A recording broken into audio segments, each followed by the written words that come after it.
I spent a lot of time talking with singers, and one of the frequent topics of conversation is vocal training and coaching. And there seem to be about as many theories of singing as there are singers.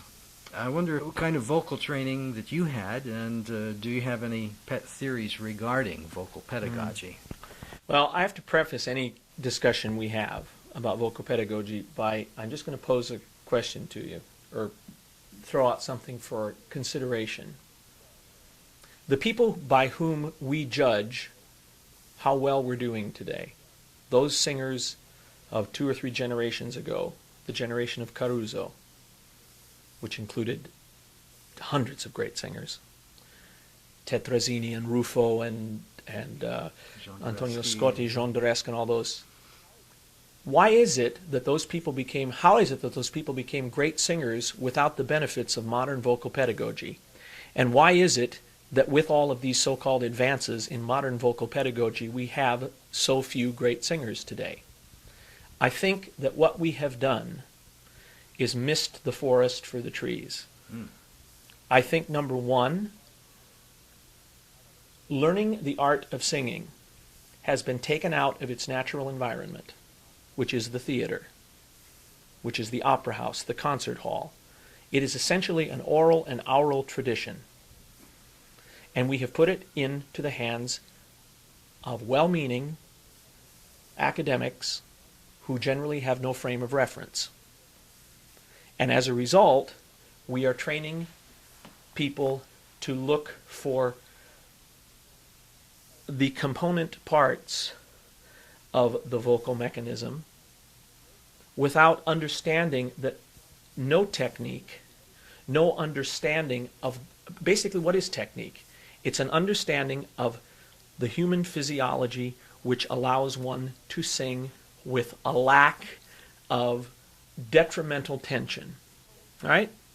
Almost no voice teachers that I've ever spoken to today when I do master classes have a clue as to what is the basic human physiology and how it functions as it relates to singing. We talk in imagery. We try to come up with gimmicks. We run all kinds of scientific tests and all that kind of thing, and none of those things have produced better singers. The other thing that I think that vocal pedagogues have done to their detriment and to the detriment of the art of singing is that most young singers today are not only not encouraged to listen to the great singers who have preceded them by means of that vast recorded legacy that we have, but they are actively discouraged.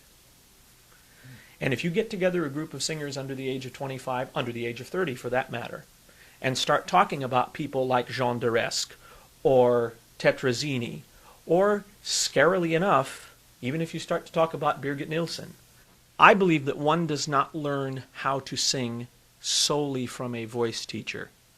Now, everything I've said up to now seems to indicate that I think voice teachers are useless and worthless. That's not what I'm saying.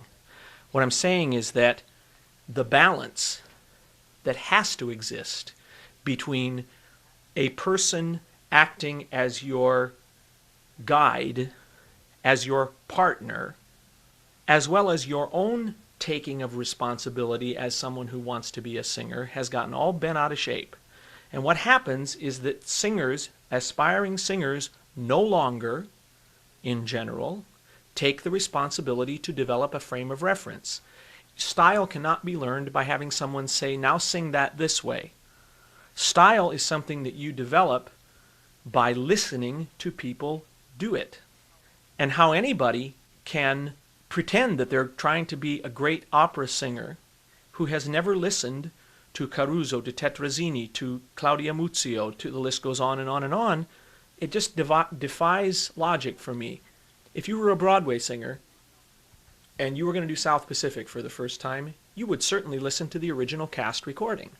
Why do opera singers, classical singers today, why are they so arrogant that they feel that they, removed by several hundred years from the source, can approach it in a vacuum, can read it in a book, and do it? It's ludicrous. You know, Caruso and those folks knew Mascagni, they knew Verdi, they knew Puccini personally. Some of the German singers knew Wagner. And even if they didn't know Rossini and Donizetti and the people who preceded Wagner and the French composers, they worked with people who did know them. And you are close to the source. It seems to me that modern vocal pedagogy has become so interested in finding the gimmick and so interested in exerting control over the individual student that it has forgotten what it's there to do.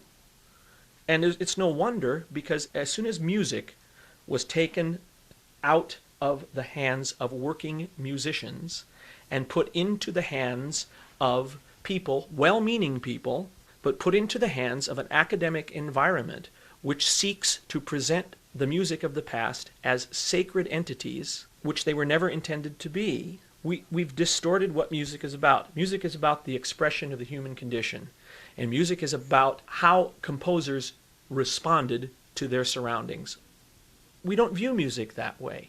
We view Mozart's works as pristine things which were handed down to us from on high, and we mustn't ever infuse them with any sort of understanding of the humanity of the music. A friend of mine once said it's as if sometimes one thinks that there was no sexual intercourse that happened until, well into the 19th century. Now, maybe I'm overstating my case, because I don't want to imply for a moment that all of the scholarship and all of the preparation that is necessary to do this is something that one can discard. I'm not saying that at all, because that has to be there. But what we've done is that we have forgotten, largely, in institutions of higher learning, that all of that information should be there to free us to express ourselves. It should free us to understand the parameters of the music, and therefore to make the right choices stylistically for the music. But it's not about that anymore. It's about doing it right and wrong in a very narrow scope. And nobody seems to want to put it all in its proper context. We are taught to be critical, but we are not taught to be discerning. And there's an enormous difference between just finding fault with everything, which is what happens, and trying to be discerning and trying to understand why that performance was that way, or why did this person make that choice. Now, singers, I think, are the biggest sinners when it comes to this stuff. I don't know a single conductor, young conductor, who doesn't listen to the great conductors on recording and compare performances and try to understand why was Furtwängler's Beethoven effective in this way, and why was Fritz Reiner's effective this way. Singers don't do that. I teach enough master classes where I go out, and I don't know what singing students do with their free time, but it's certainly not engaged in listening and developing a frame of reference as to where they've come from. And frankly, if we don't have that, how are we supposed to do justice to these works we're trying to recreate? I think that's one of the reasons why today on the opera stage we have generic performances. All the notes are in the right place, but nobody cares. The audiences don't care. The audiences leave the opera house cold in many cases. And because the singers don't have a frame of reference, they accept roles that they shouldn't because they're inappropriate for them. Because the people running opera houses also don't have the frame of reference anymore. They're making casting choices based upon the looks of the person and not upon whether that person really is the right voice or the right temperament or anything to do these things. And there are many of us in the business who really fear for the future of opera worldwide, because we are losing touch with where opera came from. And to me, if you've lost touch with the best traditions from which any kind of musical or theatrical expression springs, you can't possibly then put your own generational stamp on it, because you're entering it as if in a vacuum, and you're trying to reinvent the wheel. And it seems to me that that's what we've done. I've been very fortunate in my life in that I've had voice teachers who were willing to be expendable, voice teachers who took me by the hand and opened my eyes and helped me to understand the physiological requirements of singing, but always said, you have to take responsibility for what you do. It means, you ask my wife, it means that I spend an inordinate amount of time listening to my predecessors. I spend an inordinate amount of time trying to understand why some things work and why some don't. I don't mean to state here that I think I do everything right, because I know I don't. But when I make a mistake, I know that I've made a mistake having come to it with as much knowledge as possible. And if I make a mistake, I don't have anybody else to blame but myself. I still have people that I go to, to coaches and to my voice teacher in New York, but the individual performer is the one that has to take the responsibility, has to have a point of view artistically, has to have an understanding of how he fits into what has preceded him before you can make any kind of a statement. And because it's a lifelong process, it's a learning that never stops, you see. And I think one of the things that pedagogy today tends to do is it tends to be goal-oriented. It tends to be, you learn this technique, and then you have achieved your goal. But it just doesn't work that way. And the more you do it, the more you gain insights as to what you're doing. The more often that you do it, the more desperately you need to find people who are on the same wavelength as you, who can give you honest feedback as to what your work is about. Because I get to make recordings, I find that that is a great tool for me. Because in the recording studio, you can hear, if you view the recording as part of the process, you view the recording process as part of the process of continuing to learn about how it all works, when you listen to the playbacks, what I tend to do is to not worry about, am I louder than the other singers? What I tend to listen for is, did I sing that as beautifully as I could? Why did that work and that didn't? And then you go back and do the second take and you try very subtle kinds of changes. Now, I'm not sure that I could even teach somebody the things that I'm talking about, because they are the result of having done this for nearly 20 years and the result of having trained my ear and trained my psyche over years and years and years and years of listening to everybody that I could put my hands on. And frankly, I don't know any other substitute. People that play jazz, for instance, tell you that they learn to play jazz from listening to other people. People that are in orchestras have to learn to listen to be a part of that thing. Singers are the only musicians in the world, particularly opera singers, who don't listen, who are not trained to listen. They are self-centered, and I know that what I say here is going to offend a lot of teachers, but I'm not indicting the teachers. I don't know a single voice teacher that sets out to do harm to his or her students. That's not it. I mean, I think that those people are among the most earnest and desirous of doing right of any group of people that you can think of. But because of the situation in which they find themselves, I think they have to encourage their students not to put so much responsibility on them as teachers.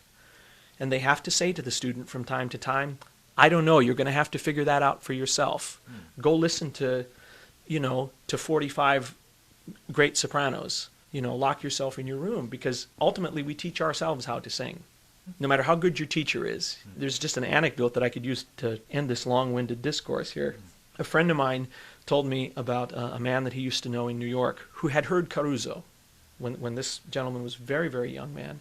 He went to hear Caruso sing at the Met in about 1916, 1915. And he talks as a 15-year-old kid sitting up in the rafters there and being spellbound by the great Caruso.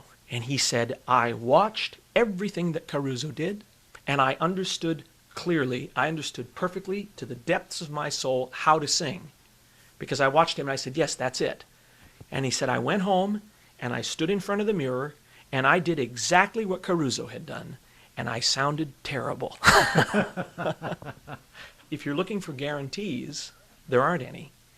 And at best, a good voice teacher, no matter how well possessed he is of the knowledge of singing, he is only good as the receptacle to which he's giving that information. And I think that there could be a lot greater singers in the world than there are today if vocal students would understand that they don't need anybody's permission to sing. They have to take the responsibility to do it. Because if that's what they really want to do, they will find a path. They will find a way. I think that's really what it's all about.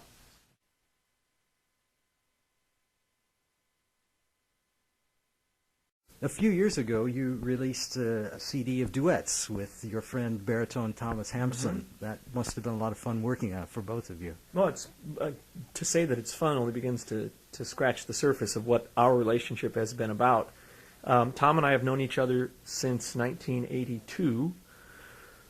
We first worked together at the Opera Theater of St. Louis in a production of Così fan tutte that was directed by Jonathan Miller and conducted by the late Calvin Simmons, who, Really? is the Yes. local boy Yes. here, and it turned out to be Calvin's last opera Is that before right? his tragic death.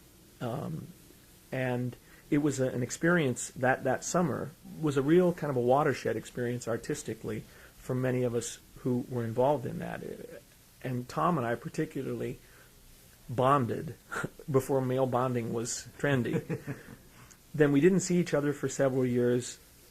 I think the next time we worked together was, it might have been 1986 or so, when we did La Boheme with Leonard Bernstein.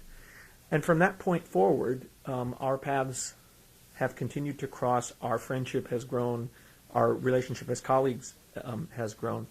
The genesis for that duets album, and I dare say for a collaboration which continues in many other venues today, was an appearance on the Boston Pops a few years ago.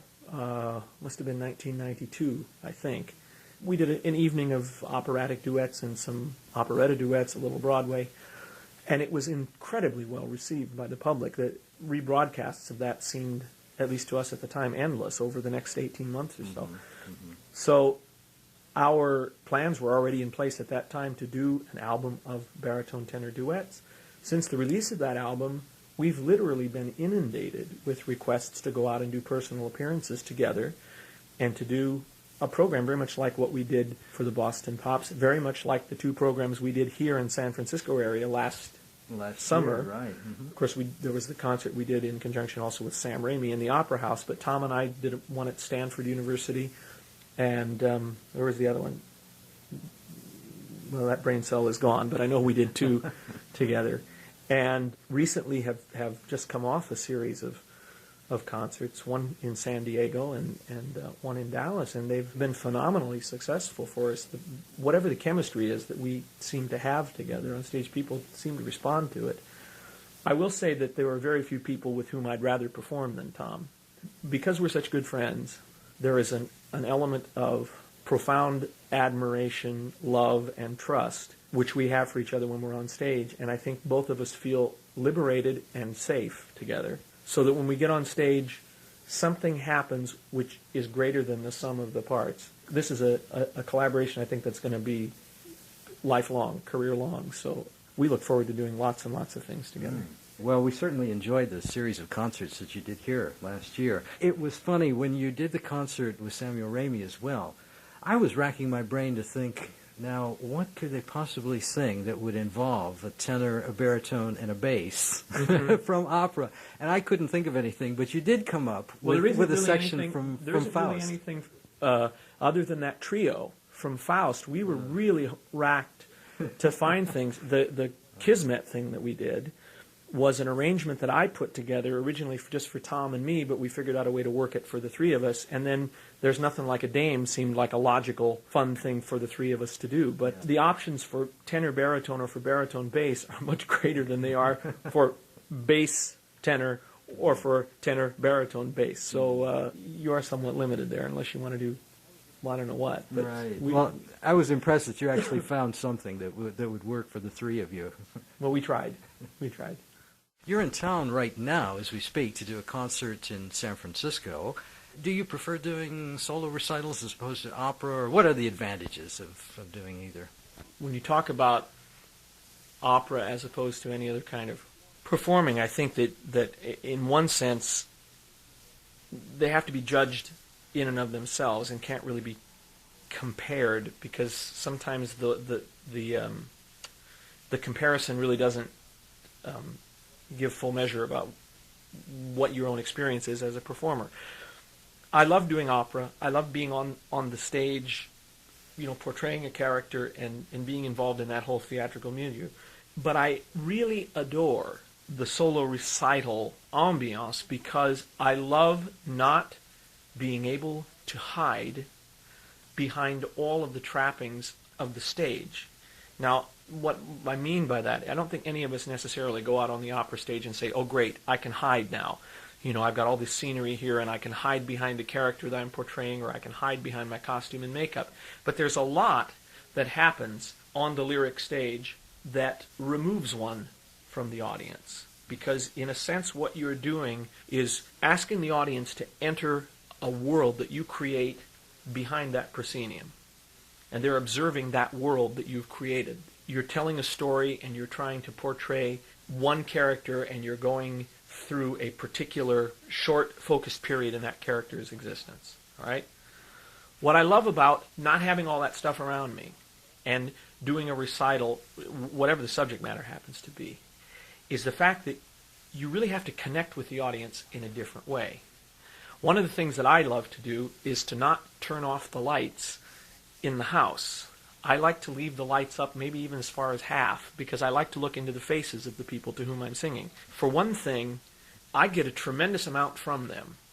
I always arrive at insights, unexpected insights, and make choices in recital, largely based upon an inarticulable something that I get from the audience when I can see them. Likewise, because there's nothing standing in the way, separating me or separating any performer from the audience in a recital situation, it's just you and the music and what you as the performer have as an individual response to the music. And you're just left there to talk to your audience through the music. And that kind of immediacy, it's dangerous is what it is. Because we're going to say only the very best can make that work. Well, I don't know whether that's true. I'm not sure it's a question of being the best. I think it might be more a question about being willing to take that risk and running the risk that you may be rejected. Because, you know, when you're on the opera stage, if you're having an off night, you can, if you're a seasoned professional, you can sometimes mask some of the deficiencies of your performance because there's a lot of other stuff going on the stage. When you're in recital, and it's just you and the music and the words, there's no place to hide. You know that old spiritual, they no hiding place down here. I went to the rock to hide my face, the rock cried out, no hiding place. That's what you feel like when you're on there. But I think that's also a wonderful thing for a performer, to be forced into a situation like that where you really have to make decisions before you go on the stage as a recitalist that many times you're not forced to make to quite that extent on the opera stage or on the operetta stage or Broadway stage. And plus the fact that you are called upon in recital to assay a much wider range of characters, a much wider range in the course of one evening. It's that sort of multifaceted palette that is the stuff of which recitals are made that appeals to me too. And when you do it right, when you've connected with your audience in a recital, there's nothing that's better than that. Nothing. Well, you're a very charismatic performer. The few times that I have seen you, there's definitely a magnetic personality on thanks. stage that comes across very clearly. Thanks. And so certainly looking forward to the recital that you're going to sing. You have a recording of Così fan tutti in which you sing the role of Ferraro. Tell us a little bit about that recording. Well, it's part of a series of Mozart recordings that Telarc Records has done over the past few years. I mean, everybody and their dog has recorded all the Mozart operas in the last, 10 years or so. I think it's a testament to Mozart's greatness as a composer that he survived his bicentennial celebrations. I've been on two of this series. The first one that I did for Telarc was several years ago. We did Die Zauberflöte, followed a couple of years later by Dis Così fan tutte, all of which have been conducted by Charles Mackerras and with the Scottish Chamber Orchestra. This coming summer in Edinburgh, we're going to record Don Giovanni. I must say that I find and have found for my whole career that singing Mozart is always like going home. I think that what's amazing to me is within the parameters of a style of writing which is very precise and very transparent in many ways. You know, you can see where all the pieces line up, and it's a very structured and very easily analyzed structure. The amount of complex human emotions that Mozart can infuse into that classical style is amazing to me. I mean, who else can do it that way? The other thing I think that's interesting when you do a Mozart opera is that after you get over the initial fear of flying, you know, when it comes to singing the arias, singing the set pieces, where you really have to have your ducks in a row to do it because you're exposed. But that's not the hard part in Mozart. The hard part in Mozart operas are the recitatives. Really? Because the recitatives are the places where you define your character, not in the arias. not in the arias. Any idiot, not any idiot, but most idiots can stand up, myself included, and sing the arias, because it's pretty evident what Mozart wants in those set pieces. You know, he's so clear about what he wants. In the recitatives, though, because we, particularly as Americans, don't always enter the recitative process with the willingness to understand the language quite as fully as we might, we miss a lot of the character development that goes on in some of these pieces. Così fan tutte is one of the richest libretti ever. It's full of absolutely filthy language that escapes everybody. For instance, one of the keys, I've always thought, to Guglielmo's character, the baritone's character, is the first little aria that he sings to the girls when he's he and Ferrando are dressed as Albanians, you know. And he is using incredible sexual double entendres to describe their virtues. He says, look at my bel naso, this great protuberance that I have here. Well, I mean, you don't have to be Einstein or Freud to figure out what that's about. He talks about, look at my occhietti. Well, occhietti is another euphemism in Italian for, you know, the other part of the male genitals and things like that. Guglielmo, throughout the opera, is somebody who is concerned with the here and the now, the earthiness, the physical realm. In all of the things that Ferrando says, standing in stark contrast to him, the kind of imagery that Ferrando tends to use is a poetic, idealized imagery. And that you don't get necessarily from the arias. You get that from the recitatives. The same with in Marriage of Figaro. I mean, many times I've wished I was a baritone when I've heard Marriage of Figaro, because the Count has such wonderful descriptive stuff in Mozart, in those recitatives. That's where the drama is. You know, the arias and the set pieces are sort of the soliloquy moments, but the drama is carried forward in the recitatives. And often when we mount opera and when we record opera, we tend to focus on the arias at the expense of the recitatives.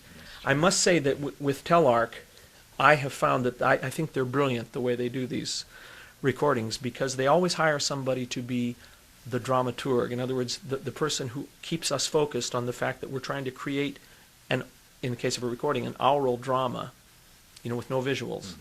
So the recitatives for us on these things take on added importance. I just find every time you go back to Mozart, you discover something new that you've neglected to see before, or perhaps you weren't ready to hear before because you weren't at this place in your life where you could hear it.